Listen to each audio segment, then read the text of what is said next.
오늘 13절 말씀 다시 보겠습니다. 내게 능력 주시는 자 안에서 내가 모든 것을 할 수 있느니라.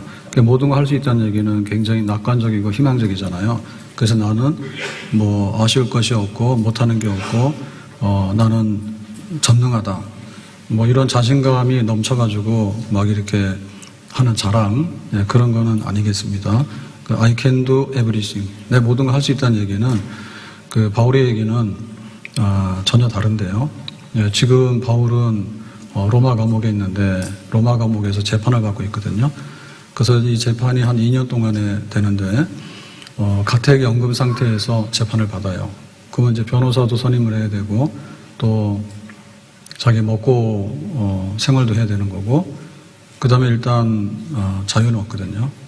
그래서 여러 가지로 이제 재판 결과가 안 좋으면은 이제 형이 확정이 되잖아요. 그 형이 확정이 되면 뭐 10년을 살아라.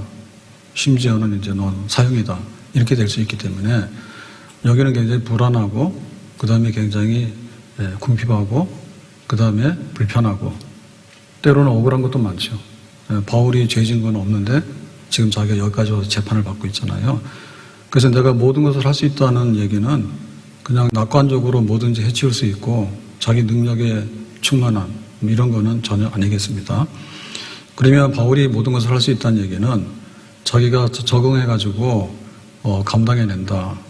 비가 오는 날도 뭐 살고 또 가뭄이 오더라도 살고 때로는 병에 걸리더라도 살고 때로는 뭐 사기를 좀 당하더라도 살고 때로는 뭐 전쟁의 시대를 만나면 전쟁의 시대를 살아야지 어떻게 할 거예요.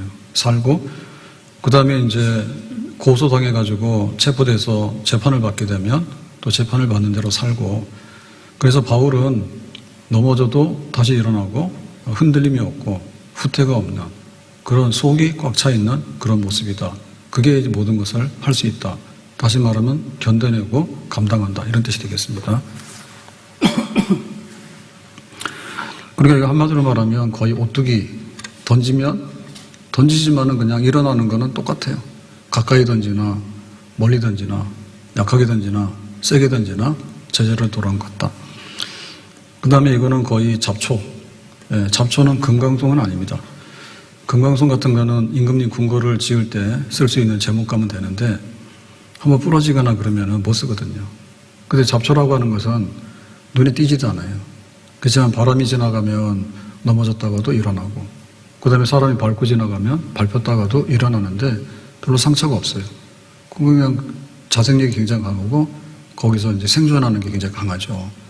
한마디로 말하면 뭐냐면 우리가 살아가면서 삶의 불사조 같은 불사조가 따로 있는 게 아니에요.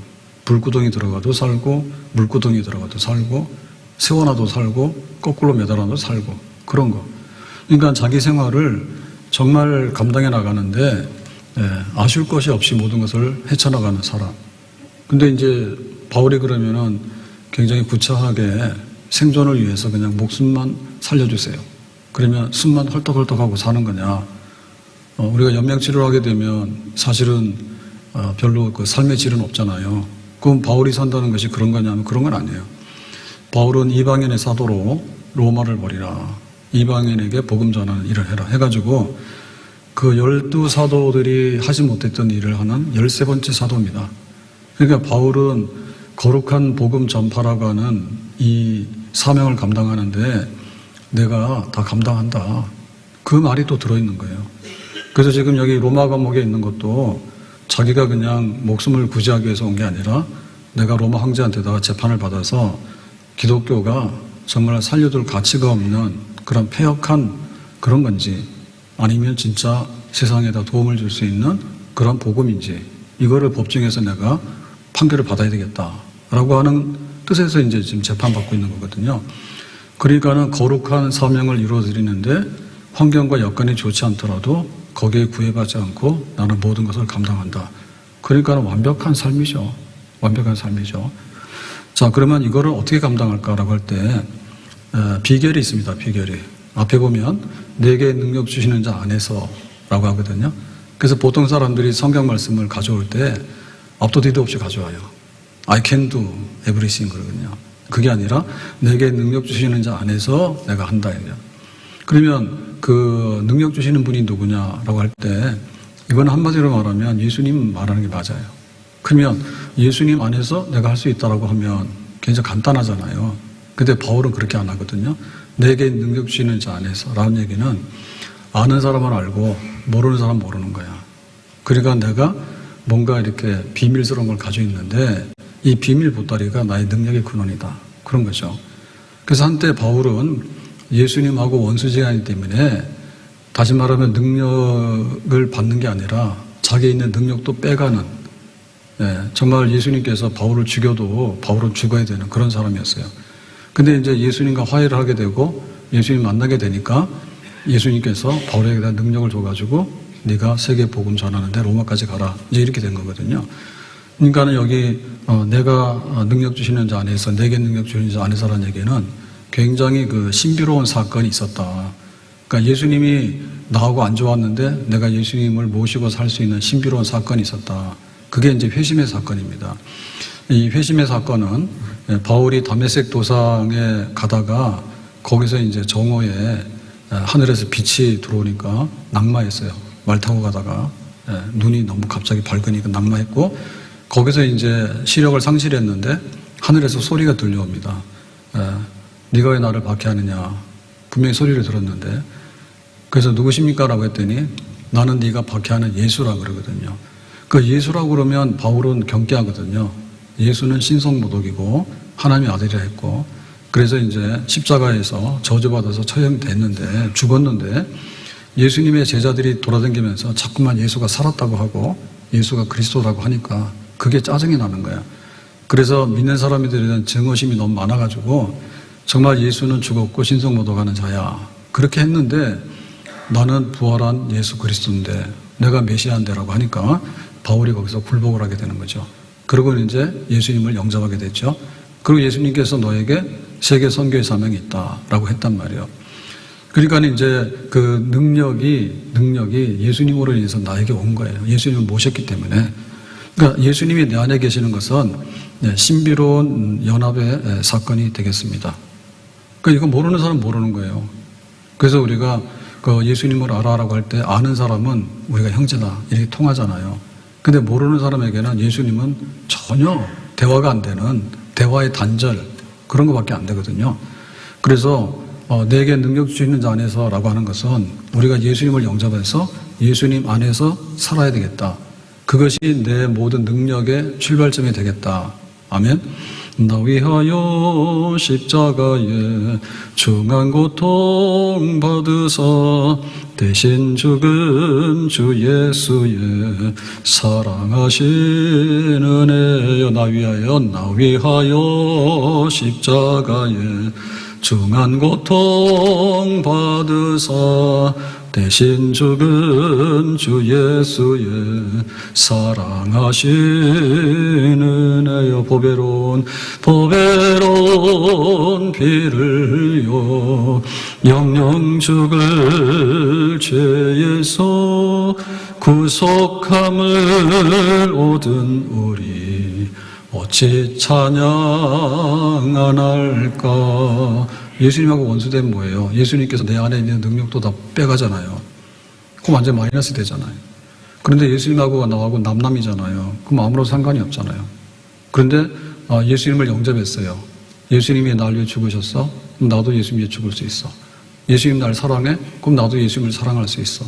그러면 예수님께 내 거고 내게 예수님께 되는 거예요. 그러니까는 예수님의 그 능력 모든 것을 내가 갖다가 쓰는 거예요. 공짜예요. 네, 그런 사건이 우리 안에 일어나고 있는가 그거죠.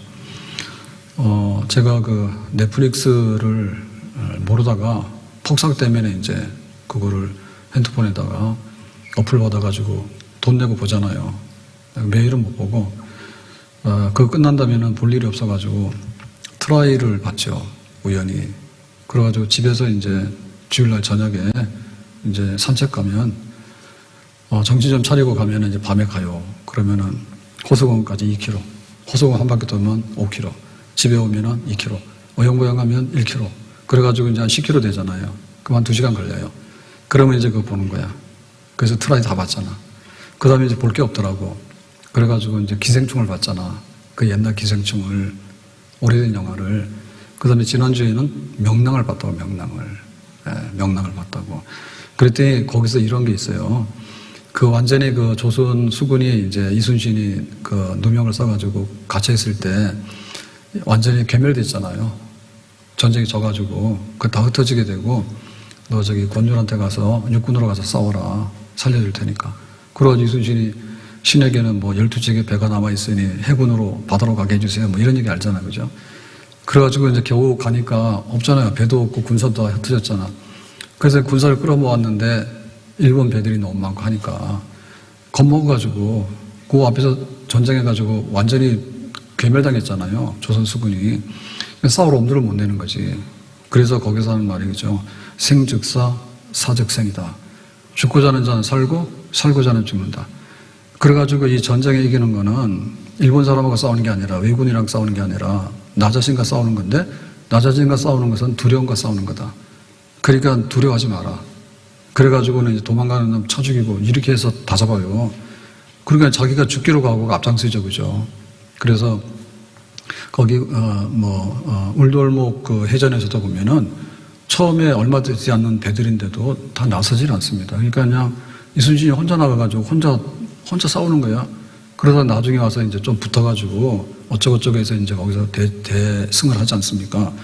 그러니까 그걸 보면 지도자의 능력이 뭐냐면 겁 없애주는 게 지도자의 능력이야.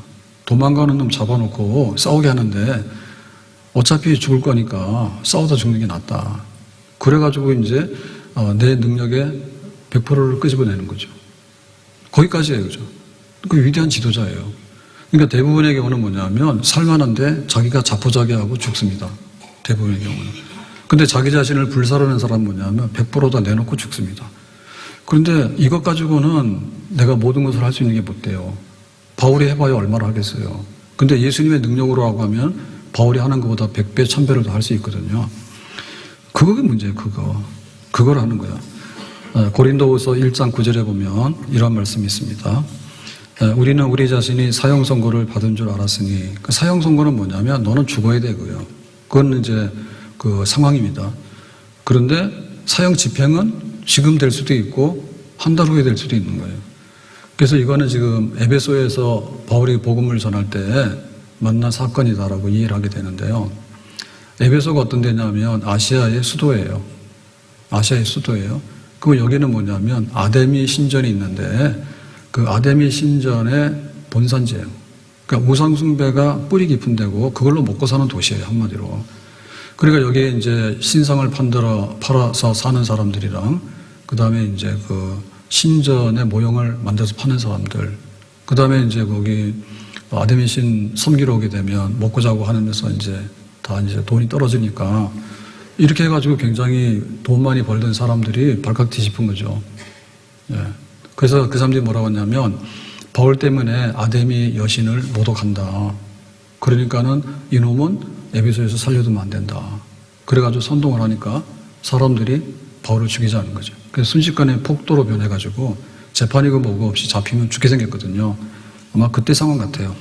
그래서 이제 잡히면 죽는 상황에서 오도 가도 못하는데 우리로 자기를 의뢰하지 말고 오직 죽은 자를 다시 살리시는 하나님만 의지하게 하려 하십니다. 해서 이제는 내가 도망가도 못 도망가겠구나. 이 위기를 벗어날 수 없구나. 근데 하나님이 살리시면 되겠다 해서 죽은 자를 살리신 죽은 목숨인데 하나님이 살려내시면 그래서 여기를 빠져나가게 되는 거죠.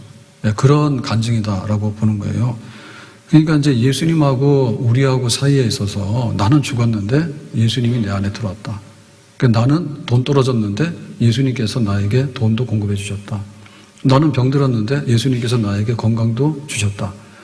내가 감옥에 있지만은 감옥의 문을 열고 다시 나가게 한다. 그러니까 나는 끝났지만은 그러나 끝나지 않은 것은 예수님인데 그분이 내 안에 계시다. 이게 신비로운 연합이죠. 안에 구한다고 하는 얘기는 지나가다가 그냥 마주치고 가는 게 아니에요. 안녕하세요. 안녕히 가세요. 그렇게 하면은 이제 아무것도 변화가 일어나지 않잖아요. 그러니까 안에 구한다고 하는 거는 한 집살이라는 거고 한 살림을 하는 거예요. 그래서 네가 못하면 내가 책임질 테니까 그냥 너는 있어라 이렇게 해서 예수님이 그 안에서 모든 것을 운영하게 되는 거죠. 이게 신비로운 연합인데 이 신비로운 연합을 표현할 수 있는 비유가 포도나무하고 가지입니다. 네, 포도나무는 목적이 포도 열매를 걷어가지고 그 다음에 포도주를 하거나 먹는 거예요. 그러면 포도 열매는 가지에 열리는 거죠. 그죠? 네. 근데 가지는 나무에 붙어 있어야 된단 말이에요. 나무 원줄기에서 가지가 나와서 가지가 이제 포도 열매를 맺게 된다고. 그러니까는 가지가 잘라지게 되면 포도는 볼 수가 없어요. 그러니까 포도의 그 능력이라고 하는 것은 가지의 능력이 아니라 원줄기의 능력인 거야. 원줄기의 능력. 그리고 이제 신비로운 연합에 대한 또 다른 비유는 목자와 양의 그 비유입니다. 목자가 양들을 보호하고 양은 목자의 음성을 알고 졸졸졸 따라다니지, 그죠? 그랬을 때 양의 능력이 뭐냐면 거기에 일이나 늑대가 나타나면 양은 그냥 잡혀먹어. 만약에 사자나 곰이 나타나면 그거는 순식간에 잡혀먹어. 그러니까는 양의 능력은 없는 거예요. 근데 양이 잘 먹고 잘 살잖아. 푸른 풀밭으로 실만한 물가로 인도하시고 잘 먹고 잘 사는데 그건 어디냐면 그냥 목자의 능력의 품 안에 있으면은 목자의 능력이 양의 능력이 되는 거예요. 그러니까 그런 관계예요, 그런 관계. 그러니까 내가 견뎌나가고 내가 복음을 전하고 하는 모든 일들은 뭐 다른 사람이 후원하거나 혹은 내가 잘나서 하거나 혹은 뭐 다른 요인에 있는 게 아니라 예수님께서 나를 강하게 하고 그 다음에 내가 사명을 이루는데 이리저리 다 해주시기 때문에 나는 그것이 다 되고 있다라고 하는 거죠. 그래서 신비한 연합이 있어야 됩니다. 그러니까 우리가 잡초처럼 살아도 죽지 않고 오뚜기처럼 갖다 던져놔도 다시 일어나게 되고 뭐 가난하나 부하나 가치나 자유하나 상관없이 그냥 끊임없이 자기 목적을 향해서 지금 바울은 가고 있거든요. 1차전도 2차전도 3차전도를 다 하고 지금 이제 로마의 재판받으러까지 왔잖아요. 그러니까 여기까지 한 건 다 능력인데 그거는 예수님을 만나서 예수님께서 나의 안에서 그런 걸 주시기 때문에 한다. 그러니까 내가 예수님 안에 붙어있는 한에는 나에게는 문제가 없다. 예수님 날 위해 죽으셨네. 왜 날 사랑하나. 겸손히 십자가 지시었네.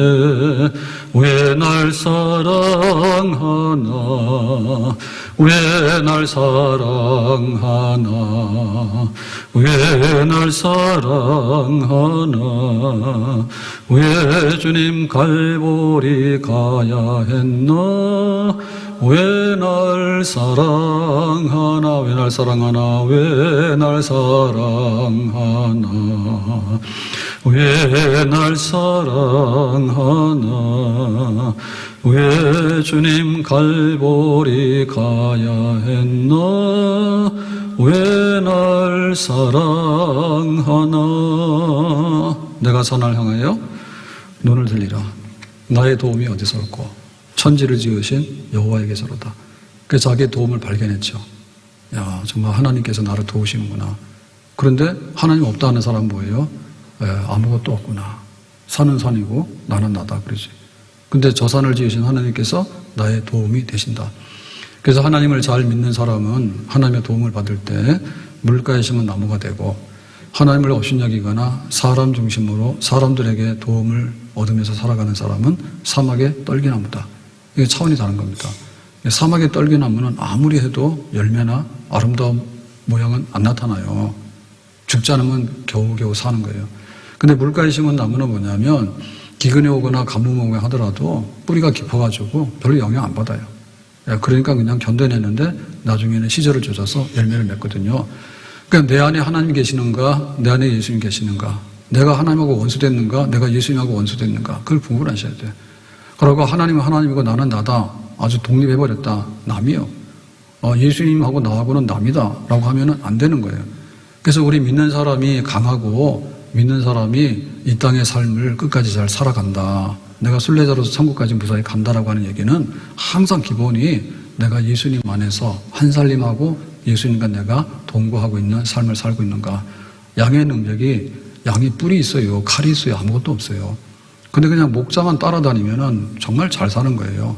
그 안에서 사는 삶, 그 삶이 우리의 삶이 될 수 있기를 예수님의 이름으로 축복합니다. 그러면 이제 예수님 안에서 산다라고 했을 때 그러면 예수님은 하나님 보좌 우편에 계신다 했는데 어떻게 내 안에 계시냐고 그죠? 내 안에 안 계셔요. 실망했어요? 예수님이 내 안에 계신데 어떻게 계시냐고. 내 마음속은 복잡해. 내 마음속은 쓰레기통이야. 그리고 여기는 막 우상숭배도 들어오고 음란한 것도 들어오고 온갖 게 다 들어오는데 예수님께서 내 마음에 계시지도 않지만은 오래 계실 수도 없어요. 그래서 예수님은 어떤 분이 할 때 하나님 보좌 우편에 계시는데 우리에게 너 혼자 안 두고 내가 보혜사 성령을 보낸다.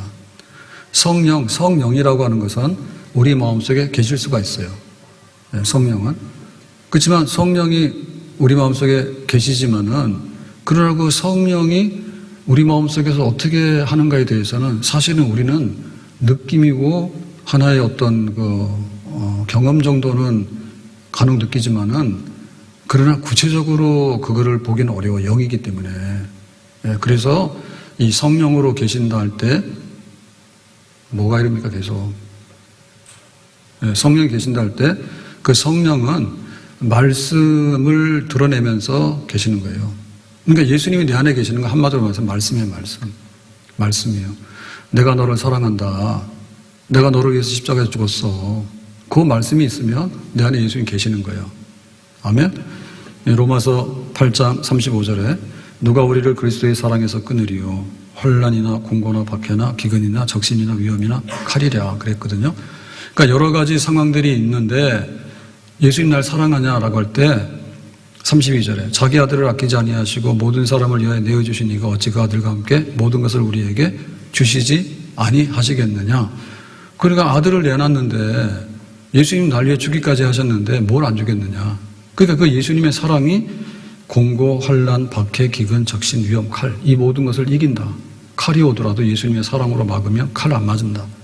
우리가 기근이 오고 배고픔이 오더라도 예수님의 사랑으로 감싸주시면 거기에 해받지 않는다. 그런 거죠. 그러니까 이 말씀이 예수님 날 사랑한다고 하는 말씀이 내 안에 지금 있느냐고요. 내 안에 있느냐고요. 하나님이 내 안에 계시면 물가에 심은 나무잖아요. 하나님이 영이신데 우리 마음속에 안 와요. 우리 마음속에 오시면 우리가 큰일 나요. 감당이 안 돼요. 그래서 하나님도 말씀하시는 분이에요. 태초에 하나님이 천지를 창조하셨다.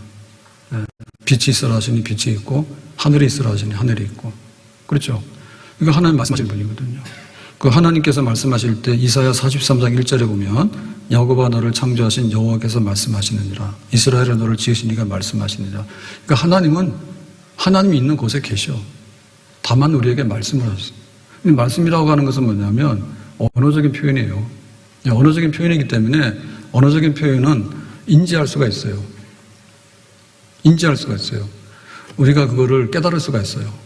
그 다음에 깨닫게 되면 우리 마음속에 이렇게 기억이 나요. 남아있어요. 그 다음에 그걸 가지고서 내가 이렇게 행동도 하게 되는 거예요. 하나의 정보이기 때문에, 약속이기 때문에. 그래서 말씀하시는 하나님이야.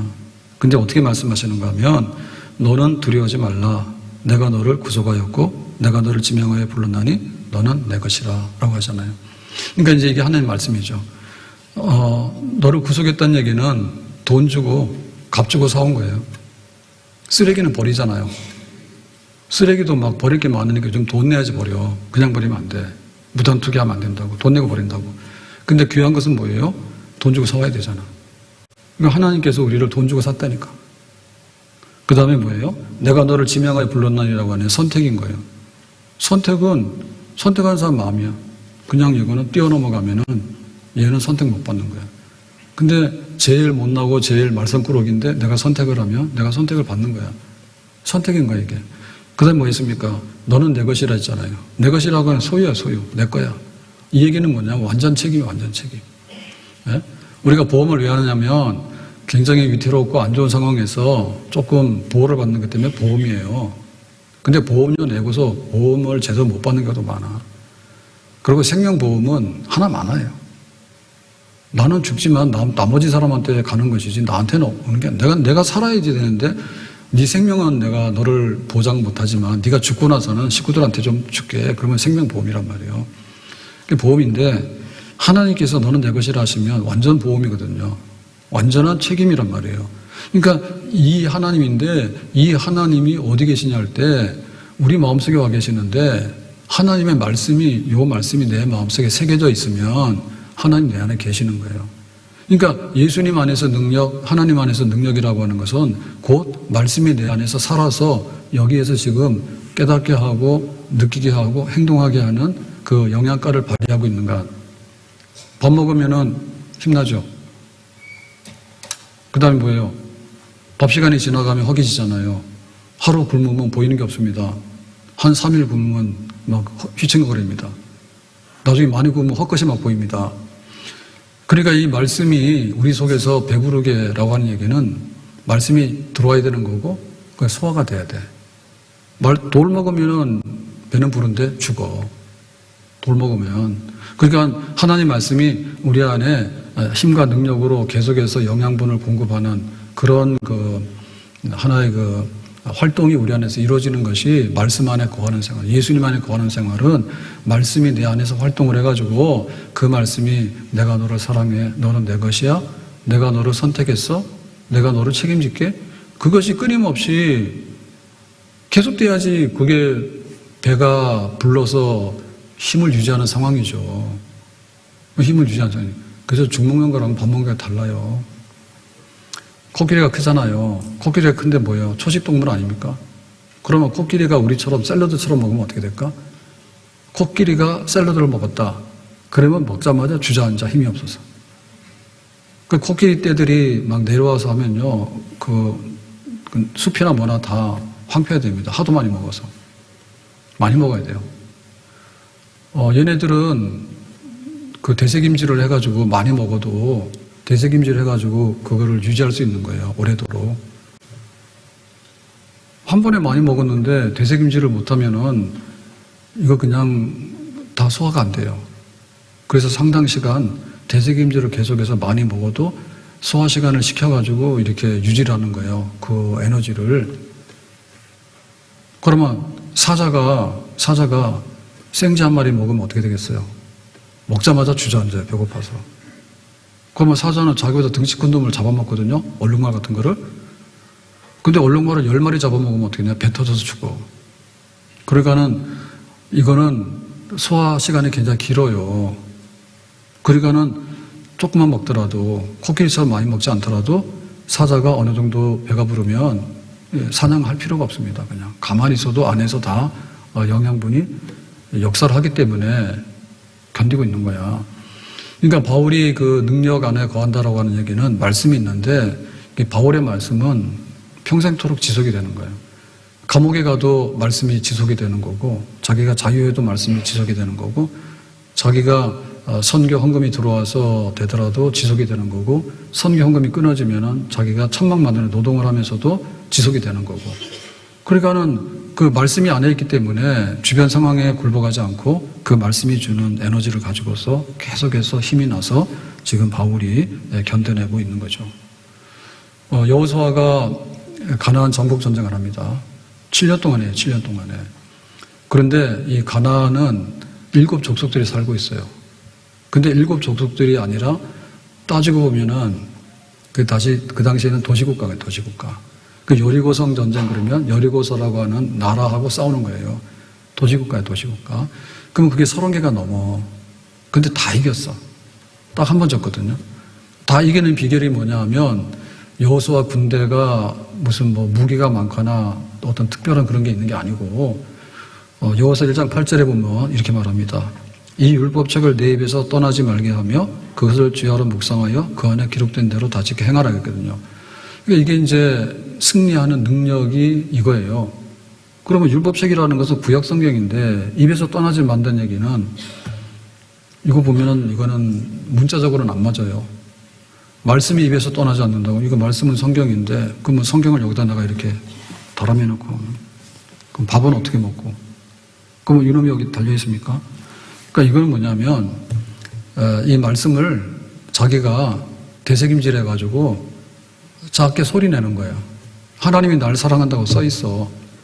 그런데 뭐냐면 내가 지금 배고픈데 병들었는데 뭘 사랑하냐고 뱉어버리면은 없는 거예요. 하나님 날 사랑하셔? 그럼 내가 그걸 받아들이는 거야. 그래서 하나님 날 사랑하시기 때문에 내가 거기에 대해서 반응을 보여야 되죠. 그게 되새김질이에요. 하나님 나와 함께 하신다고? 하나님 날 버린 것 같은데? 하나님 나와 함께 하신다고? 하나님 함께 하신다고 우리가 뭐 할 때 복창하잖아요. 복창.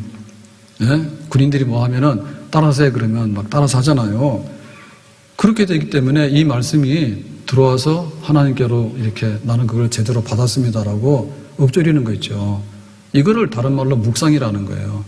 읽고 듣고 한 거를 일회적인 사건으로 지내보는 게 아니라 내가 말씀을 내 속에 넣었다가 그거를 표현해서 진짜 하나님의 말씀이 이렇잖아요. 강 가운데 물 가운데 불 가운데 지날지라도 함께 하는데 내가 너를 지명하여 불러온 내 것이라.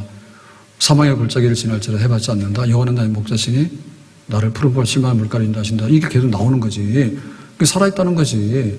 그런데 말씀이 들어갔는데 아무 소식이 없으면 뭐냐면 죽은 거지. 사생아지 사생아. 우리가 음식 먹더라도 돌 먹으면 안 되죠. 만약에 썩은 음식을 먹으면 어때요?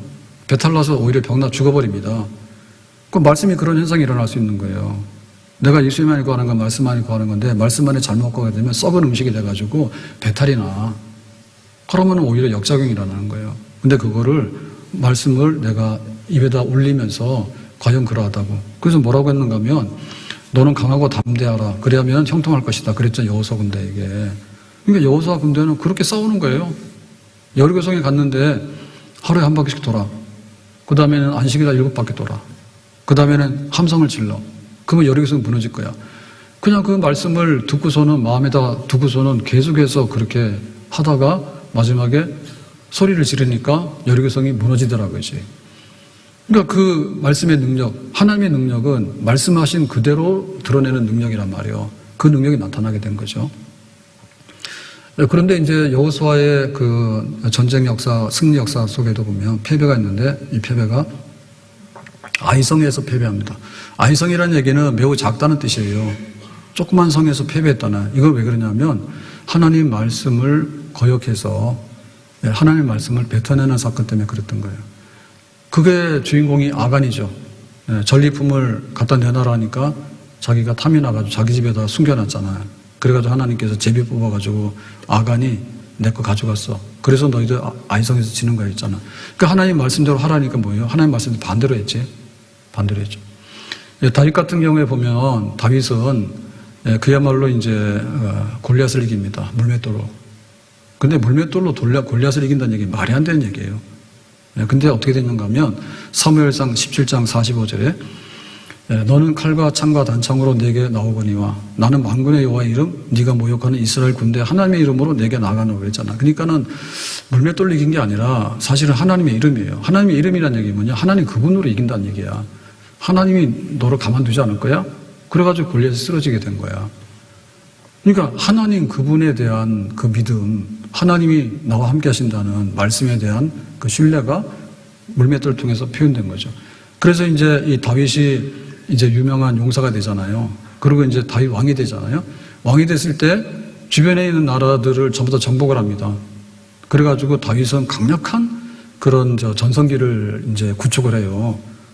그랬는데 그것이 비결이 뭐냐면 다윗의 칼과 창이나 말이나 병거에 있는 게 아니에요.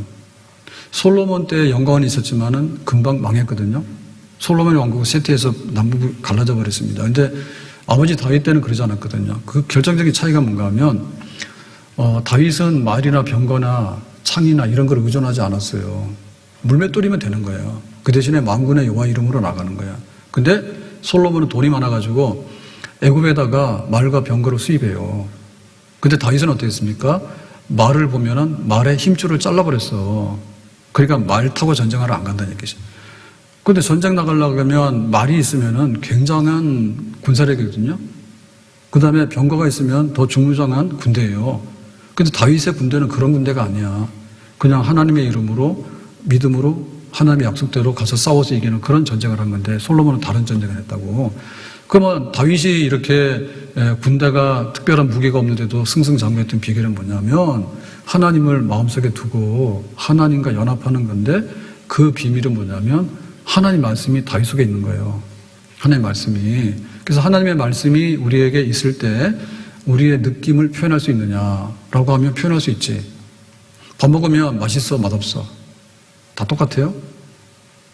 무슨 짐승도 아니고. 짐승도 싫은 것만 안 먹어요. 싫은 건 안 먹어요. 좋은 거 먹어요. 그럴 때 시편 119편에 103절에 보면 이랬다고요. 주의 말씀의 맛이 내게 어찌 그리 단지요. 내 입에 꿀보다 더 단이다 해서. 꿀 달잖아요. 그러니까 보통 음식이 아니잖아요, 꿀이. 그러니까 하나님의 말씀은 꿀이다 그거지. 근데 하나님 말씀은 써가지고 말이야 독초다 그런 뭐야 뱉어내잖아요. 그 다윗에게 능력이 나타났던 것은 그 말씀의 능력이 나타났던 것은 말씀이 꿀이기 때문에 그런 거예요. 꿀 먹으면 달달하고 힘이 나잖아. 다윗은 그랬다니까 말씀이. 그래서 그냥 밤새도록 말씀을 읽고 해도 다윗은 피곤한지 모르고 그런 사람이야. 그것이 곧 능력이 된 거예요. 그 다음에 105절에 보면 주의 말씀은 내 발의 등이요 내 길의 빛이니다라고 했죠. 그래서 여기는 이제 등불입니다. 등불. 어두운 데 가는데 무슨 제재로 갈 거예요? 근데 등불이 있으면은 그냥 가는 거야. 그러니까 다윗에게 말씀은 등불이고 다윗에게 말씀은 꿀이야. 그것이 바로 말씀이 내 안에 거하고 있는 거예요. 안에 있는 거예요. 그러니까 그 상태가 되면은 내가 주변의 환경이 어떻든 또 내 사명이 어떻든 간에 그냥 잘 감당해내는 능력 있는 사람, 모든 것을 이행할 수 있는 그런 하나님의 사람이 될 수 있는 줄로 믿습니다. 근데 다윗 같은 경우 사고 나는 경우 있어요. 하나님 말씀 안에 거하지 않고 하나님 말씀 뱉어내는 사건이 있죠. 그 대표적인 사건이 밧세바 사건이에요. 밧세바는 유부녀예요. 근데 이 남편이 누구냐? 우리아야. 그럼 우리아는 다윗이 모르는 사람이야. 너무나 잘 알아. 그때 국방장관이 요압이고 그 군대장관 밑에 핵심 참모 중에 한 사람이 우리아야. 그래서 다윗이 우리아의 아낸데요라고 했더니 그래도 데리고 와 해가지고 자기 뺏었다니까요. 그래가지고 자기 완전 범죄를 해가지고 우리아를 내몰아서 전쟁에서 죽게 했잖아요. 간음죄, 살인죄, 은폐죄, 그 다음에 뭐예요? 권력 남용죄, 온갖 거 다 붙는 거지 지금. 그랬을 때 어땠냐면 다윗은 능력이 없어요. 물맷돌로 골리앗을 이기는데 그때 다윗이 아니야. 그래서 다윗이 너무나 힘이 없고 힘이 없는 게 아니라 아파 죽을 지경인데 그걸 어떻게 표현했는가 하면은 시편 32편 3절에 그랬습니다. 내가 종일 신음함으로 내 뼈가 쇠하였도다. 그러니까 뼈가 부러지면 아이고 하는 거지. 뼈 부러졌는데 어디 전쟁을 나갑니까? 걷지도 못해요. 이거 내가 하나님 말씀을 위반해가지고 하나님이 내 속에 거할 수 없는 반대 상황이 돼버리게 되니까 지금 뼈가 부러져 아이고 하는데 뭘 합니까? 아무것도 못하는 거지. 다윗에게도 이런 때가 있었어요. 다윗에게도. 그 다음에 4절에 보면은 주의 손이 주야로 나를 누르시오니 내 진액이 빠져서 여름 가뭄에 마름같이 되었나이다 해서 그 진액이 빠진다는 얘기는 힘이 빠져가지고 풀 죽어서 주저앉는 거죠. 근데 가뭄이 오면요 그 식물들이 다 주저앉아 버려요. 다 주저앉아 버리고 나중에 다 타가지고 너무나 더워버리면 타버려요. 사람 어때요? 예, 식수가 없으면 사람 그냥 죽습니다. 영양실조 걸리잖아요. 그럼 사람 죽는 거예요. 그러니까는 그 하나님 말씀을 반대로 해서 위반해서 거꾸로 가게 되니까 내가 지금 여름 가뭄에 식물이 말라 죽고 땅이 그냥 거북이 등처럼 쪽쪽 갈라지는데 속절없잖아요. 죽는 거지 뭐예요. 뼈가 부러져서 아파 죽겠는데 무슨 전쟁을 하러 나갑니까? 아무것도 못하는 거죠. 다윗도 한때 그런 때가 있었다니까요. 그래서 우리가 내가 능력 있는 삶, 내가 모든 것을 견디고 감당하는 삶을 살기 위해서는 주님 안에 있어야 돼. 근데 주님 안에 있다는 얘기는 첫 단계가 말씀 안에 있는 거예요. 그래서 우리가 이 말씀에 대해서 우리가 읽고 듣고 묵상하고 이 말씀이 지금 나에게 배부름을 계속해서 유지할 수 있는가. 하나님의 말씀은 끝없이 영생하는 그런 말씀이거든요. 하나님 아버지 주신 책은 귀하고 중하신 말씀일세 기쁘고 즐거운 말씀 중에 날 사랑한단 말 참 좋도다. 하나님 아버지 주신 책은 귀하고 중하신 말씀일세 기쁘고 즐거운 말씀 중에 날 사랑한단 말 참 좋도다. 주께서 나를 사랑하니 즐겁고도 즐겁도다. 주께서 나를 사랑하니 나는 참 기쁘다. 주께서 나를 사랑하니 즐겁고도 즐겁도다. 주께서 나를 사랑하니 나는 참 기쁘다. 주께서 나를 사랑하니 즐겁고도 즐겁도다. 주께서 나를 사랑하니 나는 참 기쁘다.